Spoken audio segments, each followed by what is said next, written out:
O'Flaherty, Chair of the Committee on Public Safety and Criminal Justice, joined here by my colleague, City Councilor Liz Braden from Alston Brighton.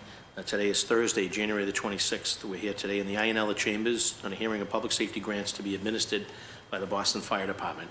This hearing is being recorded and being live streamed at www.boston.gov/city-council-tv and on Xfinity 8, RCN 82, and FiOS 964. Specifically, the committee will be hearing the following dockets that I will now read into the record. Docket 0114, message and order authorizing the City of Boston to accept and expend the amount of $5 million in the form of a grant, presidentially declared disaster, which was awarded by the Federal Emergency Management Agency, passed through the Massachusetts Emergency Management Agency, to be administered by Risk Management. The grant will fund reimbursement for expenses related to the blizzard on January 29th and 30th, 2022, which was referred to the committee on January 11th, 2023. Docket 0115, message and order authorizing the City of Boston to accept and expend the amount of $2,250,000 in the form of a grant of fiscal year 23 state training grant awarded by the Mass Department of Fire Services to be administered by the Boston Fire Department. The grant will fund equipment, miscellaneous supplies for BFD Training Academy in the Technical Rescue Division, both located out on Moon Island in Boston Harbor, which was referred to the committee on January 11th, 2023. Mayor Wu has sponsored both of these dockets. It's important to know that if members of the public wish to testify, they may do so by signing the sheet as you come in the door, to my left, to your right as you come in the door. Members of the public should also email Ron Cobb at ron.cobb, C-O-B-B, @boston.gov to request the testimony link for public testimony via Zoom. Members of the public can also email the committee email at ccc.ps@boston.gov to provide written testimony. I'd like to stress that we need information for people who are providing public testimony via video conference, especially if you are dialing in with a phone number or if you have an unrecognizable username. So please make sure that your name, full name, appears on the Zoom. With us today, we have our Police Commissioner, Paul Burke. We're also joined by, obviously, other folks that with his team. I know that Deputy Rodney Marshall's here. I know Kathleen Judge is in the background for institutional knowledge. And we also know that we have Robert Calabrese from the Fire Department, Chief, and also Benjamin McNeil, who is here with Budget Management. So you've heard the two docket numbers, so I'm going to turn it right over to our Fire Commissioner, Commissioner Paul Burke, to offer some comments on behalf of the Fire Department and the administration, and then defer to you, Commissioner, as to how you want it to flow. We're going to Budget Management. We're going to go to the chiefs, or if we need to go to the bullpen, Kathleen, we can always accommodate Kathleen Judge over in the corner. It's always great to see everybody. Thank you, Good afternoon, Commissioner. Welcome. Thank you, Councilor Flaherty. Councilor Breeden, thank you for having us here today. Well, we have two grants. The first one, I believe, Benjamin to my left was going to speak. The $5 million grant, that the Fire Department only used $253,000 of. That was used for overtime for the storm of January 29th to the 30th of 2022.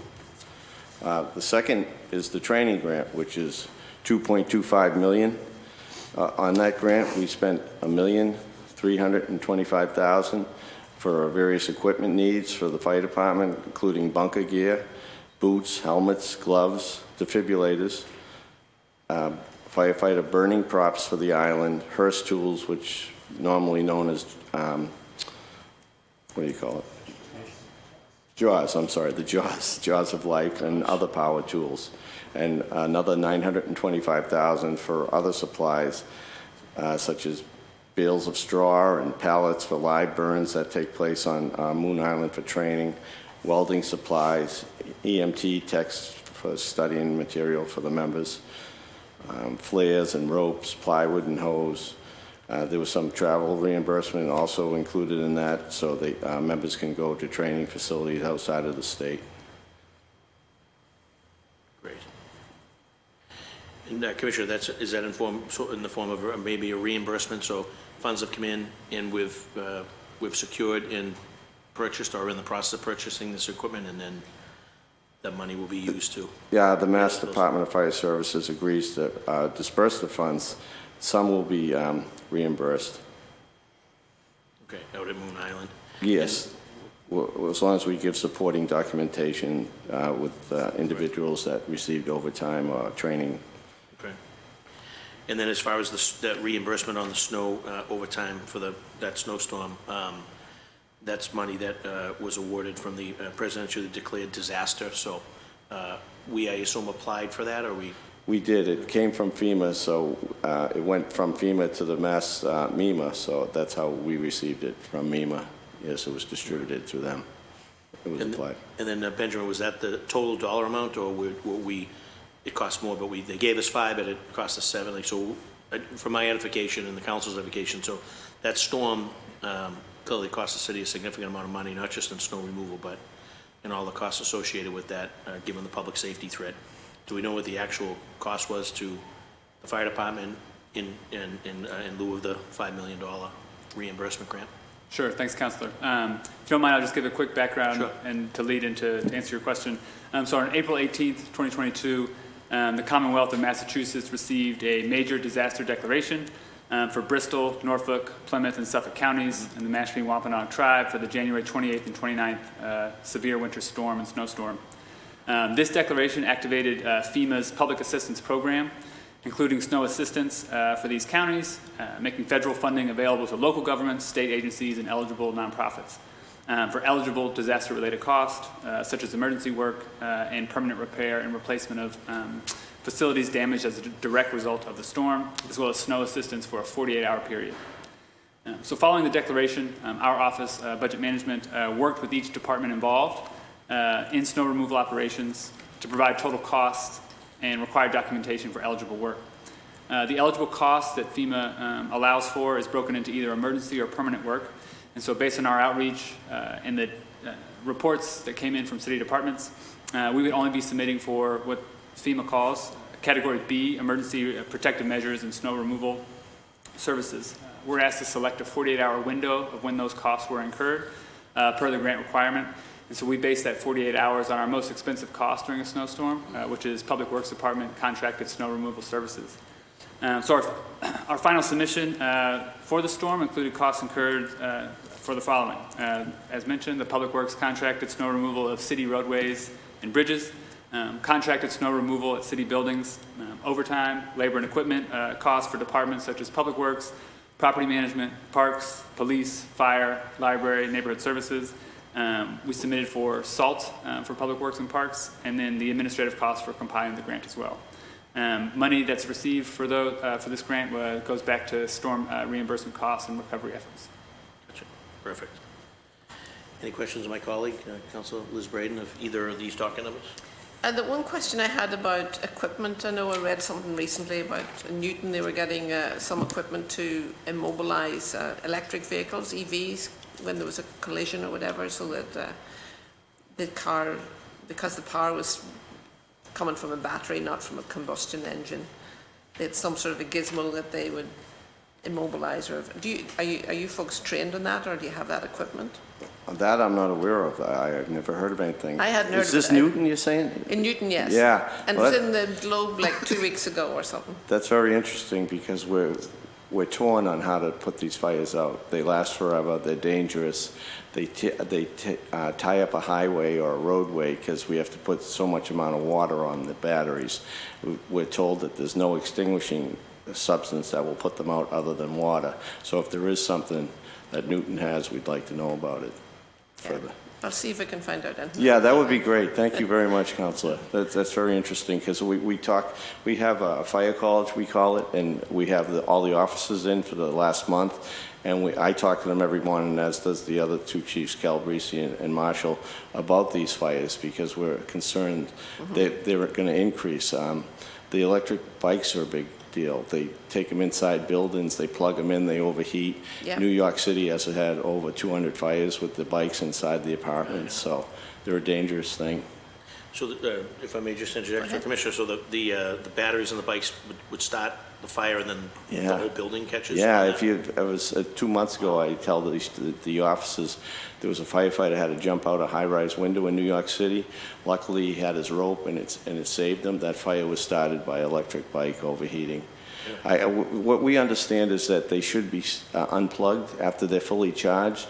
If they're not, the energy keeps on building up in them and they cause a fire. And depending on where it is in the building, if it's a combustible building, you're going to have a lot of problems, a lot of fires. Same with the vehicles. And then Chief Calabresi's lecturing them on the electrical storage systems that all these buildings are starting to pile up batteries. They're putting them in certain locations. We would advocate that they're on the ground level because we have to, again, put tons of water on them. If they're on the roof, we're going to ruin the whole building with all that water. Could be there for a day just pouring water in. So we would love to see a city ordinance where they're required to be at ground level. They're just a bunch of lithium batteries that power the building. They store electrical storage, and they're very dangerous. Yeah. Again, we don't have any substance to put it out other than water, so if Newton's It's found sort of something. new technology, and I don't think we're quite caught up with. And thinking, You're right. you don't know until it's been implemented for a while what the challenges are. Like Yeah. the electric bicycle thing is, It's crazy. and they're going to be so ubiquitous. They're going to be all over the place. So And we look at things like that differently. We look at them as a hazard, not a luxury. What do we Yeah. do with these batteries? What happens when they catch on fire? Where do you Yeah. dispose of them? yeah, So the cars, if they catch on fire, they reignite. So you take it on a tow truck, bring it to a tow yard, and it reignites in the tow yard, and then you have a major fire in the tow yard with gas vehicles and everything else. There's so much, that's the way the three of us look at things, because everything's a hazard to us, Yeah. new technology especially. Yeah. So, good. It's worth looking into. Yeah. Thank yeah, very much so. Thank you. I started on the council when furniture, there was the dioxins. Oh, yeah. Furniture became a hazard, and we had to rebid and what's We can blame that on California, you know. You're right. California put flame retardants in furniture California. because there's such a big market. The furniture manufacturers put it in every piece of furniture, so they didn't have to make 2 assembly lines, Right. you know. And then the rest of us got all these carcinogens from these chemicals. Of course, the chemical companies were advocates because they made a lot of money giving the chemicals to the furniture companies. So. And I'll obviously use this, we're sort of digressing a little bit, I'll use the opportunity to maybe plug for an additional chief's car, and really want to focus on labs at some point, maybe have a public hearing. It's my understanding that New York has less labs than Boston, but more fire lab inspectors, whereas we have more labs but less inspectors. And we're now hearing, we're seeing in the development world where the demand obviously is to be in Boston, where the brain power is, life science, and you're now starting to see they're going up on higher floors. So normally you would have sort of the lab down the lower level, first, second floor, and then you'd have whatever, commercial or residential above it.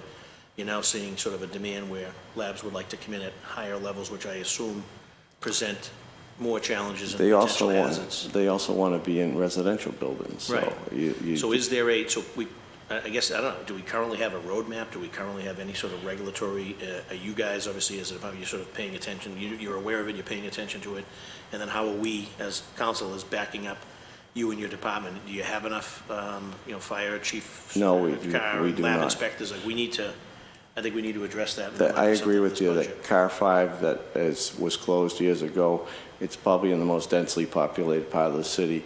You have Harvard Medical School over there, Latin High School, Children's Hospital, Beth Israel. That would be the ideal place to put a chief's car that focuses on those hazards, because they are hazards. So Benjamin, from the bean counting side of the building, if we can sort of, in your circles, let folks know, obviously, we would need a Car 5, but also just the demand, the lab space demand in the city continues to obviously be a challenge, as labs almost seem to be encroaching more into the neighborhoods, into the residential communities. I see it in my neighborhood, and I know We see that here. Council Braden is seeing it in her district as well. So, and when you start to see them on higher floors, when you start having labs on the 12th and the 14th and the 17th floor, if we're not adjusting, I guess, protocols and procedures and regulations and... One other point, Councilor, is each lab is producing a different product. So how do you extinguish, the chemicals in one, maybe something else in another, medical testing in another? So to determine how to put these fires out, where they're located. I have one lab inspector, he's a captain, and he's stretched to the limit. So according to him, we're the #1 city in America. Our real estate is going towards labs. So they're not doing it, like you said, in New York. It's Boston, and I believe it's the brain trust here in the schools. And he's our one chief, and then you One captain, he's a one captain. and you compare that to New York, they probably have a dozen or plus, and we have. And they don't have the development with the Yeah, lab space the that lab we space. have, you know. Great. So anything on that, Benjamin, in terms of any advocacy from the budget perspective would be great, you know. Yeah, it certainly seems like a reasonable request and something that we can look into with the fire department. Very good, thank you. Anything else, No. Councilor? I think we're. Anything to add from the chiefs? Did I see Council President Flynn has just arrived. Council, we're dealing with both of these dockets. We have in front of us docket, we have 0114 and 0115. One is a $5 million grant reimbursing for expenses in the snowstorm, and then also the additional one of the 2,250,000 for training over at Moon Island. So it's a number of things: technical rescue division, equipment, jaws of life, flares, you name it. It's involved in the grant. So if you have any opening comments or thoughts as we start to wrap up, you have the floor. Council President Flynn. Thank you, Mr. Chair, and thank you to the professional, dedicated staff from the Boston Fire Department for the important work you do across our city, but also really across Greater Boston, working with other cities and towns. Always being there, always helping out. We're just honored to have one of the best fire departments in the country, and that's really the result of strong, positive leadership from the top. Again, apologize, Council Flaherty, for being a few minutes late. Give us a little idea of what this training would include for young firefighters getting on the job. How will they benefit from this type of training? Well, as I told Council Flaherty and Breeden, there's a lot of this goes to the training academy for various equipment, including their new coats, bunker gear, and boots. Also, we purchased defibrillators, which we train them on, burning props to start fires, so they learn how to fight a fire in a contained area, so they're not at risk. JAWS. There's EMT techs, so we can train them to be EMTs. I just want to say that over 90% of the Boston Fire Department are EMTs, and you know, as we all sit here today, there's been 4 active shooters incidents in the last couple days across this country, and we want to be ready to address that. So just so you know that I believe it's coming here, and we're ready for it, and I hope it doesn't come here, but it's a terrible situation that's going on in this country. So the Boston Fire Department is ready. This equipment helps us be prepared for an incident like that, and regular, everyday emergency incidents that we face when we go to work each day. Thank you, Commissioner, and that information that you provided is important, is helpful, and you know, it's a credit to you, but also to your team that stressed the importance of training, education, but also making sure the firefighters across the city have the equipment to do their job effectively. Commissioner, I was thinking of what you said with the homicides there on the South Shore last night, the young children, and I believe it was Duxbury. Correct. Their firefighters were on scene. Certainly, it's a horrific incident, but generally speaking, a lot of your firefighters have been part of some horrific situations across so many years. But what impact does that stress have on a firefighter? They finish their tour, they go back home.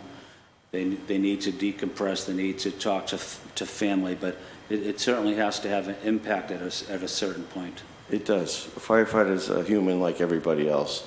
When we see something tragic like that, as you mentioned, Duxbury, I was approached yesterday. We have 2 teams that go to incidents like this to help the firefighters get through these mentally.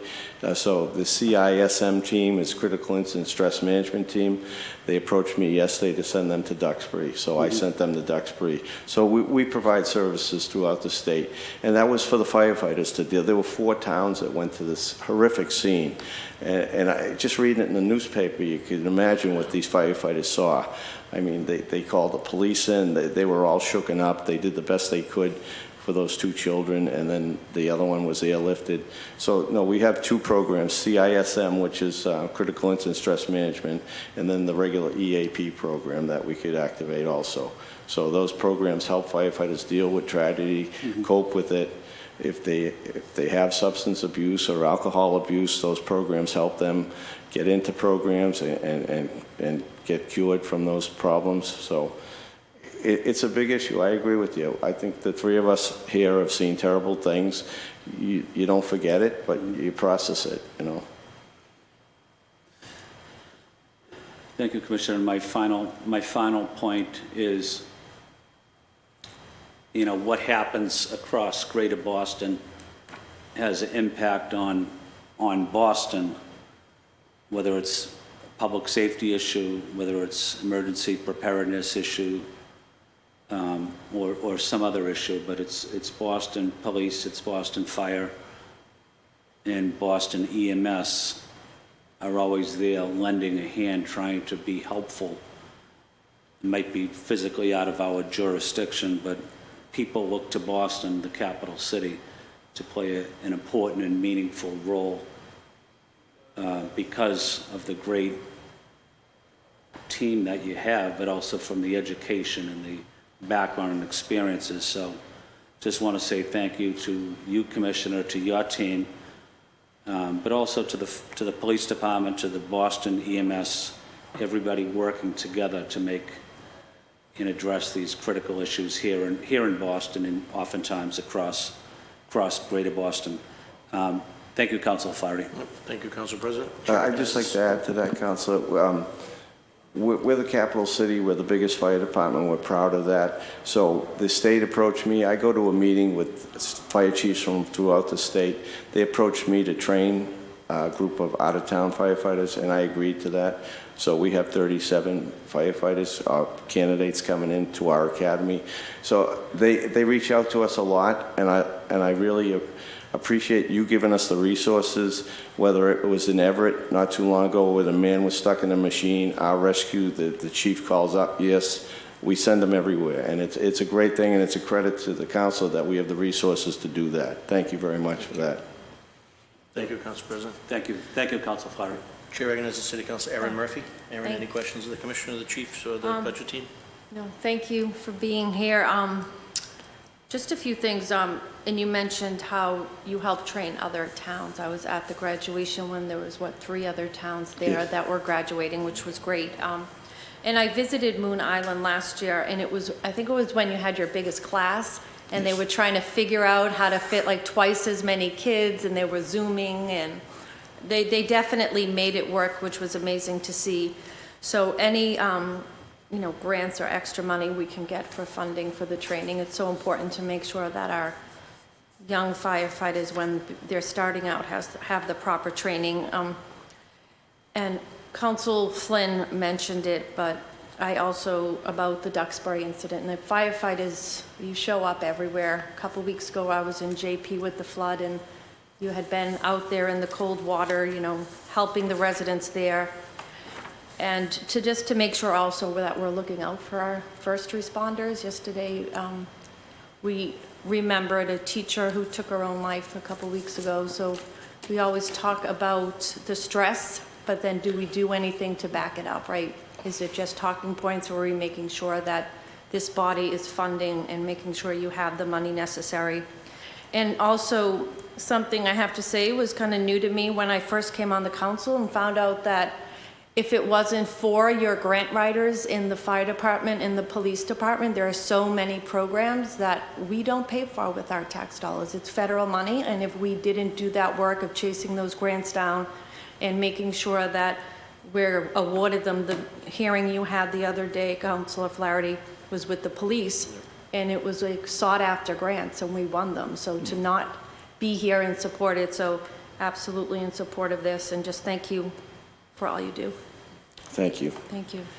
Thank you, Councilor Murphy. So anyone wishing to offer public testimony may do so now or forever hold your peace. Seeing and hearing no desire. Ron Cobb tells me there's no one on Zoom teed up, so always great to see you, Commish, and Chief Calabrese and Chief Marshall and Mr. McNeil. Pleasure working with you, and look forward to obviously more of these opportunities, but I appreciate the work that you all do on behalf of the citizens of Boston, keeping folks safe and making sure that the men and women of the Boston Fire Department have the equipment, and they're taking safety and those safety precautions very seriously, particularly around incidents, higher incidents of the hazards of the job that we've seen in recent years with high asthma and cancer rates. So the fact that equipment for a long part, I'm here now 20 years, it was early on in my career, there wasn't a lot of investment in the equipment, in the apparatuses, and/or in health and wealth of the men and women of the fire department. That has completely changed with obviously leadership of the fire department, obviously leadership here in the city. But this council has always been staunch advocates and aficionados of our firefighters and their leadership. So with that, we're going to continue to have a great working relationship.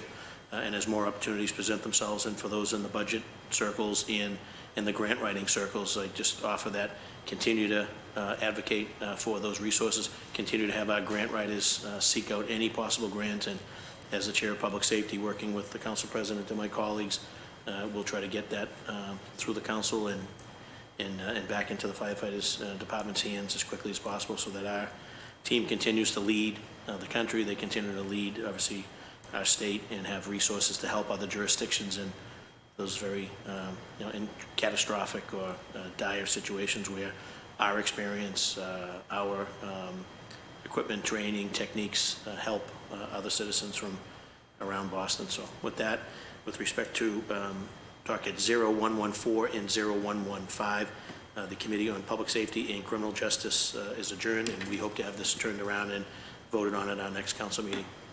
Thank you again, Commissioner and Chiefs.